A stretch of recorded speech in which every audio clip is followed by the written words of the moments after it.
Welcome to the Loving Calm YouTube channel. This audio series was created to help you deeply relax and achieve a feeling of inner peace, as well as inspire you with uplifting words and positive ideas. Please subscribe to become a part of the Loving Calm community and to be notified of future uploads. Today we are going to be speaking about what you believe to be true about yourself. The ideas that you believe are true are expressed in your life. What do you believe to be true about you? The key word in this question is believe. Let's chat about that a little bit, because there is a difference between what we know, which is usually rational and practical, versus what we believe deep inside, which is often more emotional and can be completely irrational. For example, you might know that you are qualified for a job that you're applying for because you have a relevant university degree and a fantastic resume. But despite this, you might believe that you're not worthy of such a great job due to insecurities, fears, and a distorted self-image. In this situation, the negative belief is working in opposition to the desired outcome, which is to obtain this wonderful new job. And this is an example of mental self-sabotage, which will be discussed in detail in other sessions. A strongly held lifelong belief in unworthiness, for example, can override all of your efforts for success, happiness, and inner peace. The ideas that you believe are true are expressed in your life. If you truly believe you are ugly, you experience feeling ugly. You live your life through the filter of ugly. Because you so strongly believe this to be true for you, you find that others treat you as though you are ugly. This experience of being ugly affects your self-esteem, affects your relationship, affects your work life. So you try to change your circumstances, how you look. You think, if only I could change my nose, my hair, my weight, my so-called ugliness, then I could live the life I really want to live. But by doing this, you are acting only on the effect, not the cause. And you'll find that any changes only bring temporary relief from the feeling of pain, sadness, and frustration. There are people who, in this predicament, have surgery after surgery to change their physical appearance, only to find themselves stuck with the same inner feelings of unworthiness and isolation. This is because they've treated the outside and not treated the inside, the belief that caused the feelings of ugliness to begin with. Dr. Maxwell Maltz, an American cosmetic surgeon born in 1889, is the author of a fantastic book on the subject of self-image called Psycho-Cybernetics. In his book, he shares a story that makes the point I'm telling you now.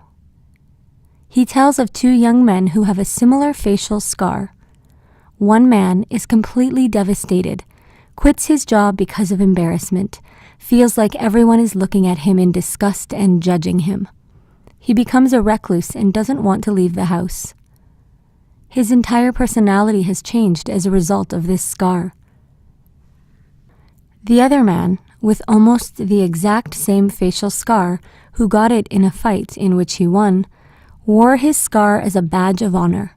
He spoke about how it made him feel brave, gave him confidence, and he was seen as more attractive by women. Now, you can see that it's not the scars themselves that are really changing the lives of these two men, but the beliefs they have about themselves, the belief that they have about what the scar means about them, their belief about how others are perceiving them. This is not to say that there's no point in working toward changing aspects of your life. But it means that changing the outer circumstances without taking a look at the inner beliefs you hold can lead to frustration, slow progress, and little improvement in how you feel. So how do you go about changing your beliefs about yourself? I'm going to share a 3-step process for doing just that. Step 1, awareness. Step 2, compassion. Step 3, replacement. First, you must become aware of the beliefs that have been holding you back. Often we create distractions in our lives so that we are not forced to see what we are doing to ourselves with our negative belief patterns. We want to avoid the pain and discomfort of dealing with these stubborn limiting beliefs, so we pretend they aren't there. Being willing to notice the patterns in your life that have been keeping you stuck is the first step in transforming them. Although it can be painful to admit the way that you've been feeling about yourself for years, it can be very enlightening at the same time. Don't worry, we won't be dwelling on the negative beliefs for long. We will instead be using them to help you decide what you do want to believe. How do you figure out what you have been believing about yourself? Journaling can be a really helpful tool for this. Sometimes writing things out helps us to see things more clearly. Take a look at the patterns in your life, the situations that seem to repeat themselves, and ask yourself, where have I been feeling stuck in my life? Maybe it's with your career. You keep going for jobs that are not challenging you enough and then getting bored. Why is that? Maybe you have a belief that if you have a job that you really love, a great, high-paid position, that it might get taken away from you. That the pain and embarrassment of that will be so unpleasant to deal with that you keep yourself in lower positions that aren't really what you want, just so you don't have to go through that pain. In this case, the negative belief is that good things are taken away from me. This same belief can be detrimental in romantic relationships. Maybe you have sabotaged relationships with a kind and loving person for fear that they will be taken from you, that it will end, or that they'll leave you. Or you don't buy yourself nice things for fear they'll be taken away, lost, or stolen.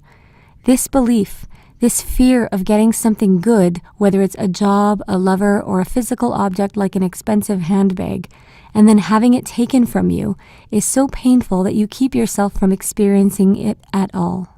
Step 2, compassion. Now, after identifying the negative beliefs that have been holding you captive for years, it's easy to start feeling guilty, angry, or ashamed. But this is when what you need most is compassion. Love yourself through all of these emotions. Remind yourself that you did the best you could with the knowledge and awareness that you had at the time. There is no benefit in mentally going back through your whole life and condemning yourself for the negative beliefs you held back then and the ways you held yourself back from true happiness. It was a learning experience that led you to where you are now. Here, now is the moment that you begin to form positive, inspiring beliefs about who you are. Beliefs that will allow you to soar and to reach your highest goals with self-love and confidence. A wonderful affirmation to use is, I deeply and completely forgive myself for any limiting beliefs I once held. I choose to love myself and believe in my highest good. Compassion and forgiveness are important aspects of self-love and are needed on a daily basis. Step 3. Replacement. Now that you have identified the negative and limiting beliefs and forgiven yourself, it is time to decide what you want to believe. You are going to replace the negative thought with an uplifting, positive thought that will give you strength, courage, and inspire you to love yourself. I recommend to turn the new belief into a positive affirmation statement that you can repeat daily. There is power in repetition. As you can imagine, if you've had an entire lifetime up until now of believing that you are unworthy of love, it is unlikely that repeating a positive affirmation for one day will override all of that. But it is a powerful step in a positive new direction. I will now list a few examples of negative beliefs and their opposite positive belief, and how they can be turned into affirmations. Number 1. The belief that I am unworthy of love. The feeling that I must protect myself from being emotionally hurt, and that if people knew the real me, they would reject me or hate me. The positive affirmation. I am loving, lovable, and loved. I open my heart to people and receive love from everyone and everything, everywhere I go. I am deeply and completely worthy of love. I always have been, I am now, and always will be. 2. feeling unattractive and ugly, feeling like I need to change who I am and how I look in order to be happy. Affirmation: I now open my eyes to the beauty all around me. I am beautiful. I adore and appreciate my physical body and notice the beauty in every part of me. I choose to love my beautiful self now. 3. The belief in lack and limitation, feeling stuck in your financial situation. Affirmation: I deeply and completely accept the abundance in my life. I know that financial success flows to me now and always, and is ever increasing. I am grateful for my prosperity, and it feels natural for me to be wealthy and successful. Thank you for listening. I send you a wave of calm, love, and inner peace. Please know that you are beautiful, worthy, and so very loved. Visit thelovingcalm.com for more and have a beautiful day.